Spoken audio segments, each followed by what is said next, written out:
Hello music fans, how are you? I hope everybody's doing great. Back to shoot a video. Didn't really make a proper video last week. I was just doing a contest entry, but it was a lot of fun. It was that 80s contest entry to in response to Rock Boy 680's 1,000 subscribers contest. So if you haven't checked that out yet, it is a pretty cool video. I show 5 albums from every year of the 1980s, so I had a lot of fun with that one. But today I'm here to film a video about a band or act that is very near and dear to me. So I've had a lot of requests to do this, and I've been putting it off, trying to make it unique and special, and I kind of gave up on ideas on how to do that. So I'm just going to wing it more or less and just do my usual pretty much and show my Dead Can Dance vinyl collection. I typically do music collections all in one shot, but there is so much here between CDs, cassettes, and vinyl that I thought it would be best to try to break it up into two parts. So I'm going to do vinyl this week, and then next week I'll come back and do CDs and cassettes of the same band. So, you know, if you're not interested in this band, it might be a couple weeks where you're not too keen on listening in on this video, but I do encourage everybody to stick around because they are an amazing band, and an act that's been very, very near and dear to me for a very long time, and have inspired me musically in really every way throughout my entire adult life. So I couldn't, what can you say beyond that, that it's just been a huge inspiration for me across the board. And of course we're talking about Dead Can Dance. So I've shown you many, many times. I keep a poster of a concert that I attended a few years ago framed on my wall.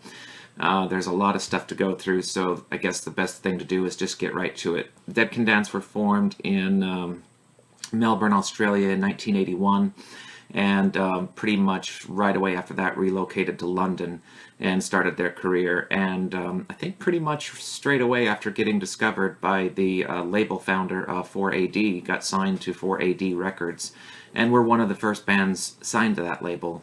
Not the first, but I'd say probably one of the first 10 acts that were signed to 4AD Records. So they go way back, and I did not discover Dead Can Dance early on in the early 80s. The first EP came out in 1984. I think I came on board around 1990 with the release of their fourth full album, and I'll show you that when we get to it. So I was a little late to discovering Dead Can Dance, but not super late, and of course here we are in 2016, so we're talking about, close to 30 years of passion and music and inspiration. So very, very important band to me, and probably one of the most important collections. And one other thing I guess I'll mention before I start showing the records is that really this band was the inspiration also to get back into vinyl collecting, because I initially was only going to collect vinyl just for the artwork and just to have it and just to collect it. I wasn't planning on listening to it. I had an opportunity to go to a friend's who happened to have a turntable, so I decided to take a couple of records that I had, and I took one Coldplay record and I took one or two Dead Can Dance records because I didn't have much at that time. This was probably 6, 7, 8 years ago. And I put on that record, and it sounded so good on vinyl. It just reignited all my passion and love for vinyl music and how it sounds on vinyl. And of course I had been listening to it on compact disc for, forever. And, it just kind of reignited the passion and the flame to listen to vinyl, not just collect it. So I guess I can credit Dead Can Dance as another inspiration for me to also get back into vinyl collecting, to play it, and not just as a collector's item. So kudos for that. Anyway, we'll get right to it. 1984, they released their first EP. Now, I'm very, very, very fortunate to have collected this stuff early on, probably close to a decade ago. Well, maybe even longer, because I was collecting their records just to have them, not to play them. So we're probably talking some of this stuff I've had on upwards of 12 to 15 years. When I first moved back to the US from Australia is when I started collecting their music. So that's about 13, 14 years ago. But it was only about maybe 7, 8 years ago that I actually started playing it. So, but the original copies that you'll see I've had for about close to 15 years, and now they command a pretty decent price tag. I got lucky and found you know, at that time, vinyl was really out still, so that wasn't the crazy trend that it is now. Anyway, the first EP is called The Garden of Arcane Delights. This is a theme that they would revisit later on in their career on their fourth album, but you can certainly hear and see early inspiration, and their sound had evolved really through every album, but their early music, Dead Can Dance early music, has a real mystical, gothic feel to it. And this album, little EP, this 4-track EP, is what started it all for them. And this is on the 4AD label, and this is really hard to come by on an original pressing. So again, it's probably going to be a theme, at least in the beginning part of this video, is that this early stuff is very hard to come by on original pressings, and I'm so fortunate to have bought it when I did, because I don't know if I could afford it now. So anyway, first EP, followed up by their first album later on that same year, simply titled Dead Can Dance. And you'll see that they have consistently included ancient images. I mean, think of the name Dead Can Dance. It is a bit of a mystery. It conjures up images of, the dead dancing, and all the music that's involved with not modern music, but throughout time. So, I'm not great at descriptions, but this album is quite different than the rest of their catalog. And they did change their sound as they went in the early days. And I personally love this album. Some people find this early stage of Dead Can Dance is their very best, and others find it maybe their weakest. But I'm just kind of somewhere in the middle. I don't really have a favorite period of the band. I just love it all. But songs like Frontier, and well, there's no track listing on here, so I'd have to go purely by memory. But their early stuff is very rhythmic, and it's very it's almost spooky, really. I mean, it's quite dark, and it's just very, very mysterious. And of course, you hear the magical Lisa Gerrard. Her voice shines through, and I could say that about every single album that they've ever put out. So anyway, much later on, within the last, I'd say 4 or 5 years, they did reissue that on a double vinyl pressing, which includes both the full album and the EP. And if I'm not mistaken, this is not in a Blake sleeve, so I can pull it out, but I think the EP, yes, the original EP, the 4-track EP, is on a frosty clear vinyl. You can see that they use some of the original artwork for the label, so that's really neat. This, I think, is again out of print. I don't think you can purchase this, just to go to a record store and buy it, but it probably wouldn't be super expensive on the secondary market. And it's just a nice combination of their first music put to 4AD. There's the image of their first EP, and of course the image of their first album, so you can see how the track listings play out there. So remastered, all of their music has been remastered and released in Super Audio CD, and some music on vinyl, and we'll get to that in a little bit. The CDs, though, we won't get to until part 2 of the video. Okay, then let me just punch this up really quick here so I get the dates right. Bear with me while I type it in. I want to type in their discography so I get the years correct. I thought I had it up, but I didn't. Anyway, from there, 1985, they released their second album called Spleen and Ideal. Very unusual album title, and again, the early sound of Dead Can Dance. This had matured a little bit from the first album, and this one again is very, very dark and very mysterious, and not only world music, but ambient and also gothic and just amazing, really. I have very difficult time to describe Dead Can Dance because they are unique. And now that they've been copied so many different ways and sampled so many different times, it's not as unusual and fresh as it was. But boy, I tell you, when you first hear this for the first time, if you're like me, I was absolutely blown away. Spleen and Ideal, 1985. And then for me, in 1987, they had a bit of a breakthrough. This album here is a personal favorite of mine. This is maybe their finest album that they ever put out, called Within the Realm of a Dying Sun.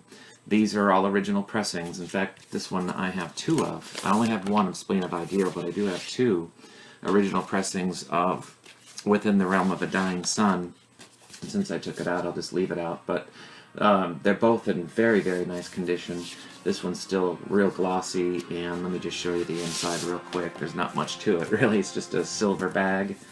And I'll show you the labels because this video might go on a bit, but I think it is important to see some of this original stuff because it is very difficult to come by. They sound amazing, and the early pressings of the 4AD stuff, the UK copies, are pretty incredible sonically. So if you find them, don't let them slip out of your grasp. Go ahead and grab them, because I do not see them out in the wild very often at all. And I just think that, you know, as time goes on and more people discover the band, they are harder and harder to come by. So anyway, two beautiful copies of Within the Realm of a Dying Sun, and I'm just very blessed and fortunate to have not only one, but two pressings of it. I'll put that back later. Same thing for their follow-up to that. In 1988, they had an album called The Serpent's Egg. This was the first album I ever heard from Dead Can Dance, and you know, repeating myself, but I was really, really blown away by it, and I had heard nothing like it. I have two original copies of this.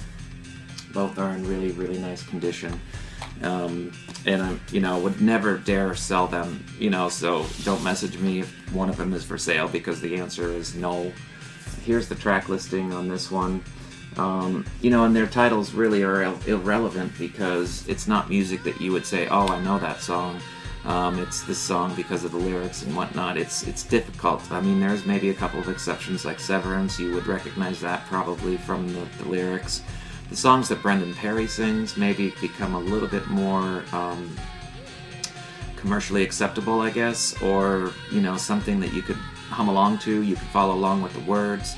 But Lisa Gerrard sings in a language all of her own, and it's, you know, open for interpretation. She's always done that. I mean, there are a few exceptions in their discography where she does sing in a language that you would recognize English, but most of the tracks she does in a language that she creates as she's making the music. And there's a whole, you know, essays have been written about the way she goes about her songwriting and the way she sings, and it's pretty darn remarkable. So anyway, The Serpent's Egg, 1988.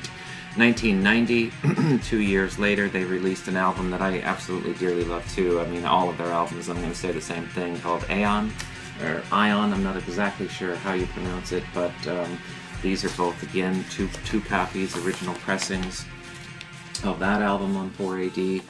All the vinyl records, I think, were only released in the UK initially on 4AD. Let me show you the inside of this one, because it's kind of cool.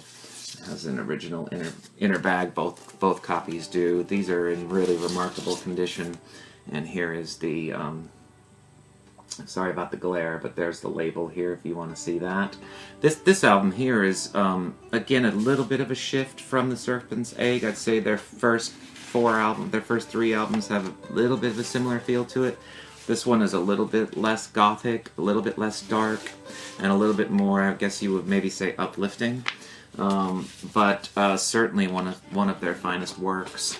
And if the YouTube police allow me to, I might try to put some samples of a little bit of each of these albums, and maybe try to do it where it's a transition into some of their maybe more accessible stuff, and stuff that is a little bit more friendly to the ears, I guess, if you're not a big fan of very dark music.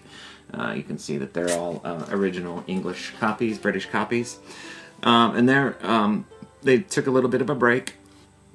I had done a video recently explaining my whole concert experience and my favorite concert of all time, and I was very, very fortunate to see Dead Can Dance after the release of this album.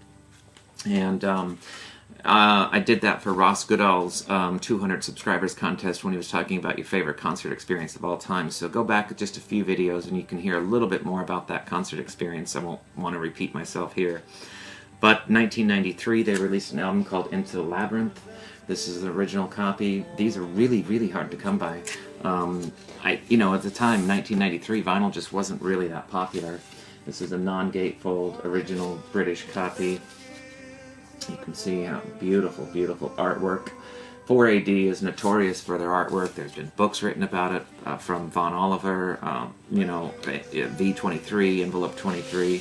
This is a 2 LP pressing, you know, not in the days of 180 grams, so it is, you know, a little bit on the thin side, but that's the way vinyl came at that time.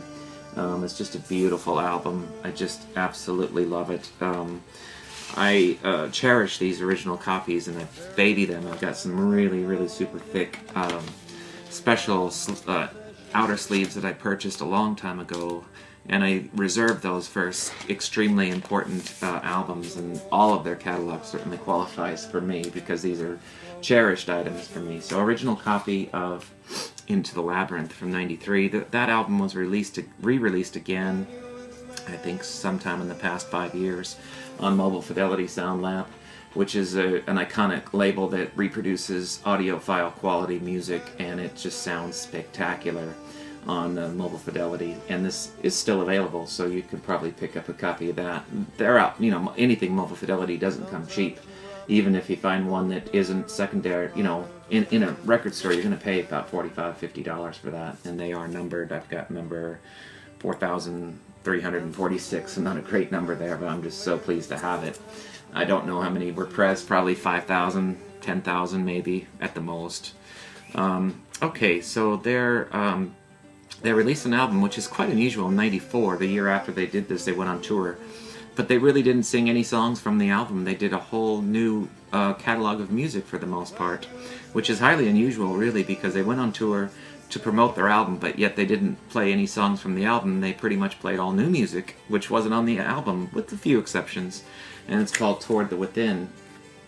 And this is an original vinyl pressing of Toward the Within. This is again a 2 LP pressing, and as long as this video is going, I better not pull everything out and show you every label, but just magical. There's a DVD of this, and it is a really, really good inside look at the way that they go about songwriting. They talk about musical influences, and of course they show the full concert, so it's well worth checking out. Maybe some of it, snippets are on YouTube, I'm sure. This is an interesting item I just pulled out. I do have a Laserdisc copy of it. I don't have a Laserdisc player, but I have purchased a Laserdisc copy of it. If you've never seen a Laserdisc, let me just pull it out really quick, just because they're fun to look at.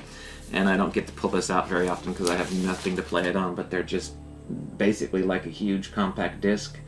And this is a format that Americans know pretty well and was popular in the mid to late 90s and had a fairly short shelf life. And they've kind of become a little bit of a collector's item. Some are really cheap and others go for a pretty big price tag. And I'm just tickled to have a copy of that concert, not only on DVD but on Laserdisc. I'll never play it, but it's just a fun thing to have for the collection. Okay, well, there's one more album before they took a very long break, really, and it's called Spirit Chaser. That came out in 1996, and I absolutely love the album cover for this. It suits the music so well. This is an original copy, has a little bit of a seam split there on top, but I can't complain because the original copies of this are really hard to come by. And this is a very different album. This is very, very focused on different rhythms, and it's more of an African influence, if you will, and or South American at times, and it's just beautiful, beautiful, beautiful. But you still get the same Dead Can Dance with the mysterious voices and the great. Brendan Perry has a magical voice as well. You know, a lot of people only talk about Lisa Gerrard, who has one of the greatest voices in music history. But Brendan Perry has a very, very good baritone voice as well, and it's just, there's something about them together. I've done a whole music collections video on Lisa Gerrard's solo career and Brendan Perry's solo career. That goes way back, maybe a full year almost. And it's taken me that long to come up with a plan to do their Dead Can Dance stuff, but there really is no fun, unique way to do this. You just do it. Anyway, Spirit Chaser is a great album. I'll put a little snippet of something in there on this video if I'm allowed to in the video. I do have a 12-inch single of The Snake and the Moon on colored vinyl, which is, you know, pretty hard to come by. I think, you know, I don't know how rare this is, if I'm being honest, but I'm just very fortunate to have it. Never came in a sleeve, just came in this very thick polythene lining bag. Anyway, sounds fantastic, plays 45 RPM. Then again, also, it was re-released on Mobile Fidelity Sound Lab maybe five or so years ago. And again, you know, what can you say? They're numbered. This is number 2813, so I did get a little bit better number on that one. So anyway, it's funny though, as good as Mobile Fidelity is, and it is wonderful, and maybe it's part of it my equipment, but I still think the originals sound better. There's just something about original vinyl that they cannot reproduce. I don't know what causes it, but I love the Mobile Fidelity. But if you compare original copies to the Mobile Fidelity, I still prefer the originals. And maybe it's because I don't have a super expensive turntable. I mean, I have a good turntable.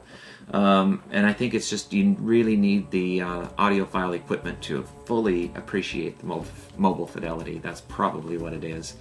Then anyway, after a lengthy break from 1996 to 2012, they pretty much went dormant, focused on their solo careers, came back super strong in 2012 with an album called Anastasis, which I absolutely love. This is clear vinyl. I'm not going to pull it out. 2 LP pressing.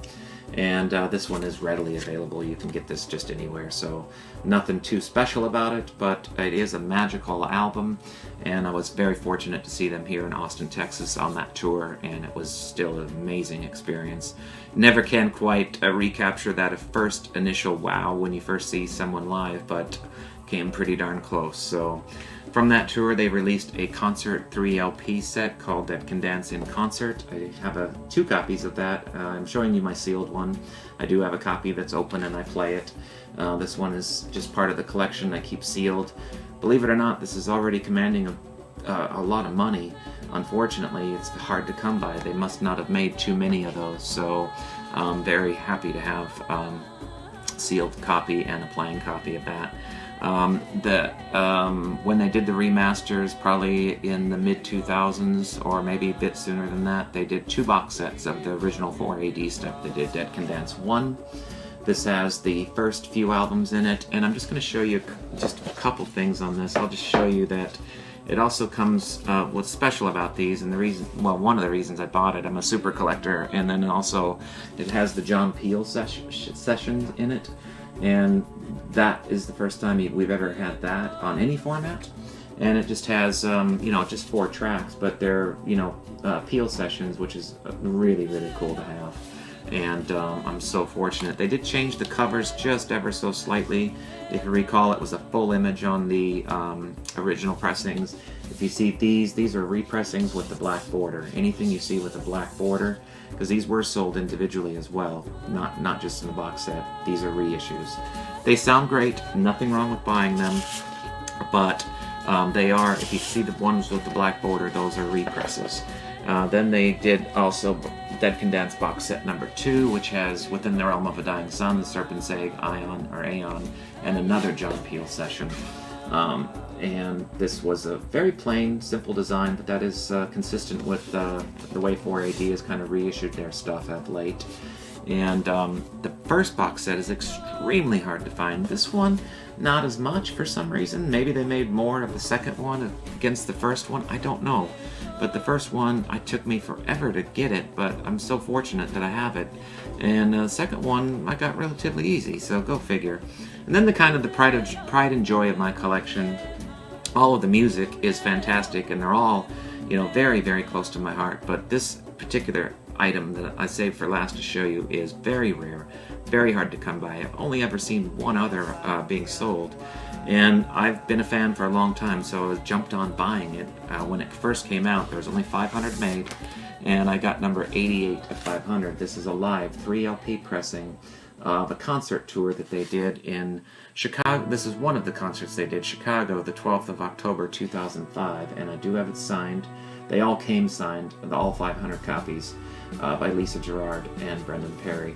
And it's just absolutely probably one of the more rare items in my entire collection, and I'm so fortunate to have it. It comes with a photograph, which is really nice, and you get the track listing on the back. And then the vinyl, it's 3 vinyls, 3 records, and don't shoot me for saying vinyl. And here is the label, which is fantastic. These were also available on CDs, which I guess I'll save for the next video, because again, the CDs are a little bit of a pride and joy in my collection. So Anyway, so much there, so much memory, so much love. I'm so proud to have this item. I'm going to take a thumbnail of this one right here. And yeah, it's just, I treasure it, and I take really, really good care of it. Unfortunately, you know, through shipping it did come with a little bit of a ding, but, you know, I cannot be too picky. You can actually see there's a little bit of a seam split too, because they packed three vinyl records in a non-gatefold. But hey, I'm just happy I bought it when I did. I probably paid about $30 for it, maybe a bit more, and now it's worth who knows what it's worth, because I do not see these. So anyway, there you have it. There's part one of my Dead Can Dance music collections, the vinyl, and everything about this band is magical.